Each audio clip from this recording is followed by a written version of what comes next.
Hi everyone, Cedar Lee here, and today I'm going to talk to you about editing your body of work. This is something that every productive artist comes up against sooner or later. Okay, so there are two types of editing that I want to talk about. The first kind is actually culling the herd, or that is destroying your weaker pieces of art. It sounds very harsh, and it took me many years to be able to even do it. But now I don't hesitate to paint over an old painting that I feel is weak. If you're a painter, you probably have heard of Robert Genn. He was a very prolific Canadian painter who just passed away recently, and I've admired him for many years. Anyway, he found out he only had a few months to live, and at that point he purposely collected all of his artwork and went through it all and chose the pieces that he felt were weak or that he didn't want to leave behind him in this world, and he literally took them and threw them on a bonfire. Now, while a lot of people might find that shocking and upsetting, you might think, oh, that was beautiful artwork, I could have lived with that artwork and loved it. Overall, I approve of this strategy for any artist. Ultimately, it's taking control of your own legacy. Art is about communication, and what could make you more of an artist than being so purposeful about what you choose to communicate to the world, even after you've left the world? Okay, the other kind of editing is related, but it's a separate thing. It's what you actually choose to show to the public, regardless of what you have going on in your studio or your home or your private life. Even if you're working on a big variety of things, you can, and in my opinion you should, still be very selective about what you choose to show the public, or at least how you choose to show the public your work. Out of everything you create, there are only going to be certain things, probably most, but certain things that you want to show to the public. It's not going to be everything that you ever create. And of the things that you choose to show to the public, you want to present them in a way that is simple and clear and leaves no confusion about what it is that you do. I've mentioned in the past about getting work proposals for things that have nothing to do with my specialization, and I realized looking back that that was entirely my fault, because the image that I was putting out there with the work that I was showing was kind of a hodgepodge of like all the things I'd ever done that I was proud of, and the message that I was sending was not focused. It was confusing to the viewers. A lot of artists show their work like this. It seems scattered because it's such a variety of work shown alongside each other. And the impression that you're giving is that you're talented maybe, but you're not a master of anything. And it's not a professional image, and it's not going to do anything to help you become the master that you want to be. So if people aren't really sure what you do, it's probably because you're not telling them. Since I cleaned up my presentation of my artwork on my website and everywhere else, I dramatically stopped getting random commission offers or requests for things that are not my specialty, because it's really clear that I have a specialty and that's what I am working on. Okay, before I go on, I want to just say one thing. If you are an artist, you must have good photos of your work. You must have a website. And not having a website in this day and age is not an option. So if you still don't have a website yet, get to it and make a website. Anything is better than nothing. You need a place to send people to see your work. So when someone says, "Where can I see your work?" Regardless of whether you're showing your work anywhere and exhibiting, you'll have a card to hand them that has your website on it, and they can go see what you do. For my website, I use WordPress, which is really great if you're a little bit technically inclined, but there are lots of options that just are a simple template that's very easy to put together, and a lot of things that are free or nearly free.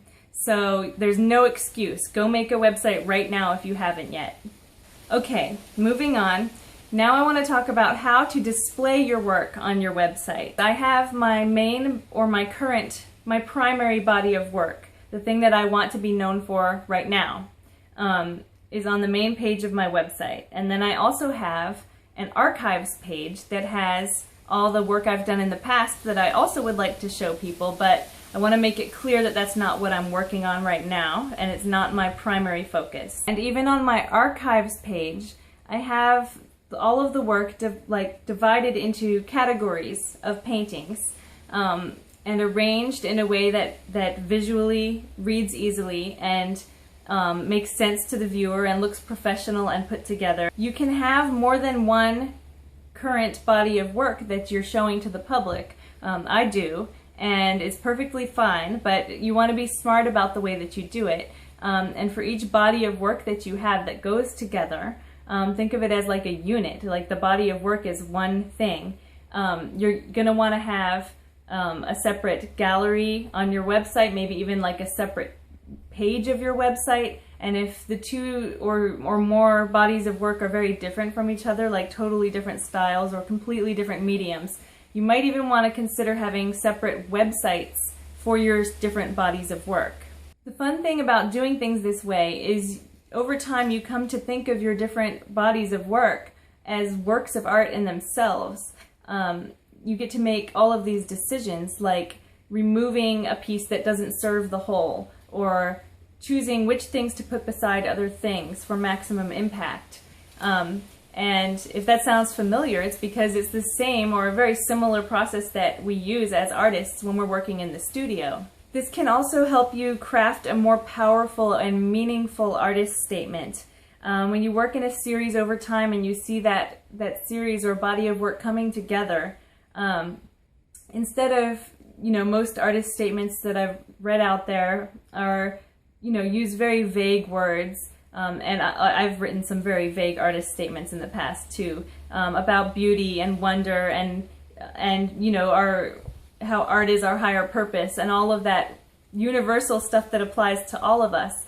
But when you work in a series and you categorize your artwork and cluster them into groups, it adds another level of meaning, so that when you look at all of the work together, it already tells you what it's about. You just have to put that into words. So it can give you a lot of clarity for your artistic vision.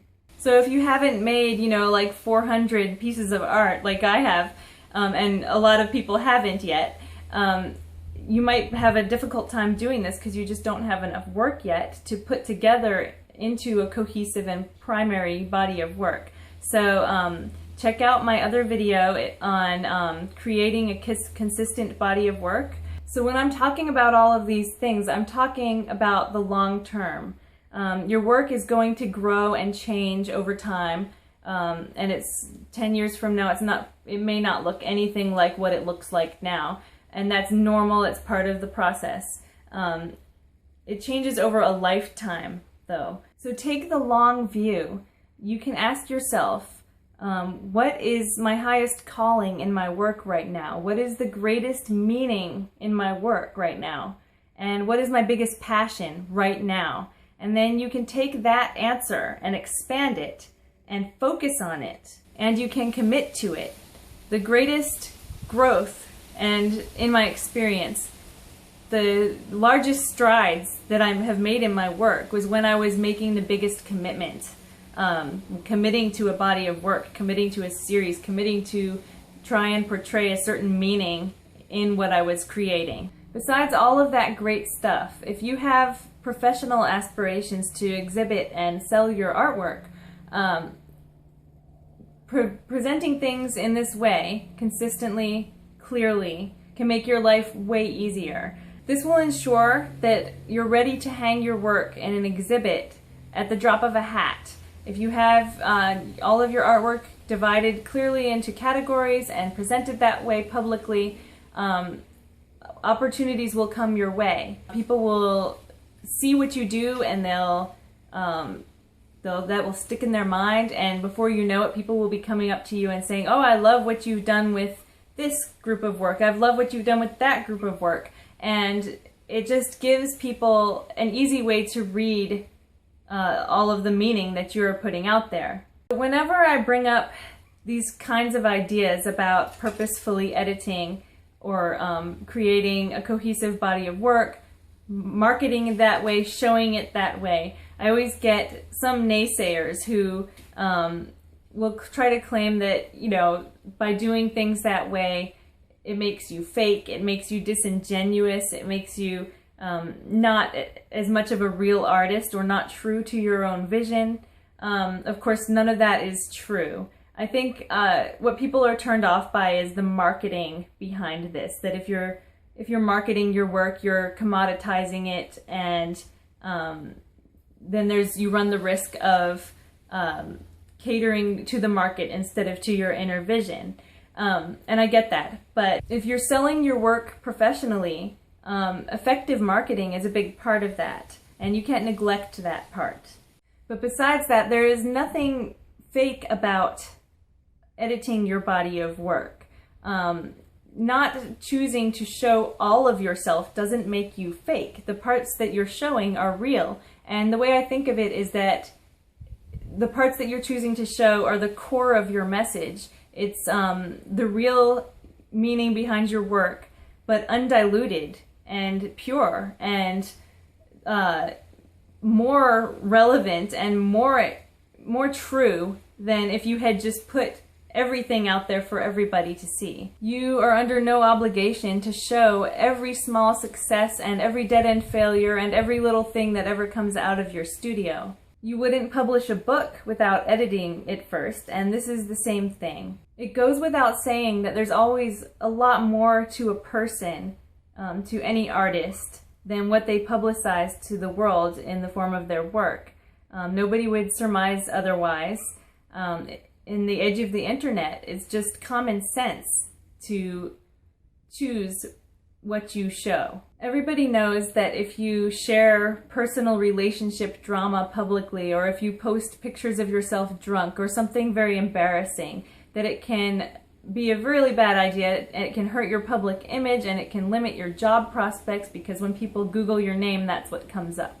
So in the same way as that, when you show your weaker or inconsistent artwork alongside what you consider to be your primary focus, it waters down your artistic message and makes you look less professional. So choosing to show a consistent and strong body of work does not negate any of your creative process, and it doesn't mean that you're not constantly changing and growing, and it doesn't mean that you're not full of complex ideas and going in different directions in your imagination and possibly in your studio. It just means that you have a focused, clear message, and that you take yourself seriously and you take your job seriously. Something to keep in mind is that nothing is set in stone. You're not losing anything by using editing strategies to more clearly present your work. You can change your mind about things over time. As the years pass by, you can phase certain things out and phase new things in. If you find that one body of work is no longer as important as you're moving gradually on to something new, you can present them as two simultaneous bodies of work, and then when you have enough pieces in the new body of work which you are truly passionate about in the moment, you can then move the other body of work over to your archives.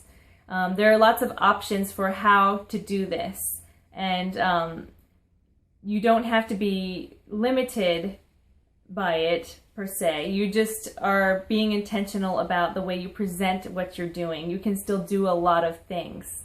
So in conclusion, editing, when used judiciously and with the big picture in mind, is a powerful tool that can only benefit your artwork and your career. If you've got an old painting that you absolutely hate just sitting somewhere in a closet, you have my permission now to go throw it on a bonfire, clear up some space in your life so that you can have more time to work on your website and choose how to categorize your work into series or consistent bodies of work that will read easily to your viewers, and get working on crafting that professional image that will take you really far.